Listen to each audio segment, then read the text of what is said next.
বিসমিল্লাহির রহমান রহিম। আসসালামু আলাইকুম। দেশ ও দেশের বাইরের সকল বন্ধুকে সালাম। দর্শকবৃন্দ, আজকে আমি দেখাবো কই মাছের ভুনা। এখন দিয়ে দেবো একটু লবণ, হলুদ, মরিচ, ভালো করে মেখে নেব।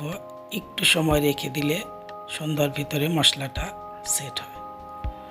দর্শকবৃন্দ, আসলে আমরা সকলেই মাছ ভুনা খাই, মাছ ভুনা করি। রান্নাটা হচ্ছে আর্ট, এক একজন এক একভাবে করে। আমি মাছ ভুনা সবসময় খুব কম মশলাই করি। এখন দিয়ে দিব তেল, তেলে ভেজে নেব মাছগুলো একটু মাছগুলো একটু কড়া ভেজে নিলে মাছ ভুনাটা খেতে ভালো লাগে। খুব কম মশলায় মাছ ভুনা, খুব কম মশলাই করতে হয়। মাছ ভুনার মধ্যে খুব বেশি মশলা হয়ে গেলে সেই মাছ ভুনাটা ভালো লাগে না, মশলা মশলা লাগে। মাছগুলো উঠিয়ে রাখলাম, তারপর দিয়ে দিবে একটু তেল, পেঁয়াজ, কাঁচামরিচ। পেঁয়াজটা একটু বেশি মাছ ভুনার মধ্যে দিলে মাছ ভুনাটা ভালো লাগে। দিয়ে দিলাম লবণ, খুব হালকা মশলা, একটু হলুদ, একটু জিরা গুঁড়ো, আর কোনো মশলা দিতে হবে না। একটু পানি। দর্শকবৃন্দ, আমার মতো এইভাবে একটু মাছ ভুনা করে খেয়ে দেখবেন। মাছগুলো আলতোভাবে একটু উল্টে পাল্টে দেব।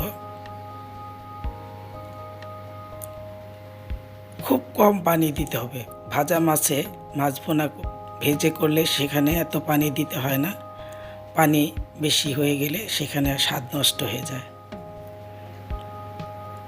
দেখেন সুন্দর হয়ে আসছে। এখন দিয়ে দেব বেশি করে একটু ধনেপাতা। বাহ, এখন আলতোভাবে একটু উল্টিয়ে নেব।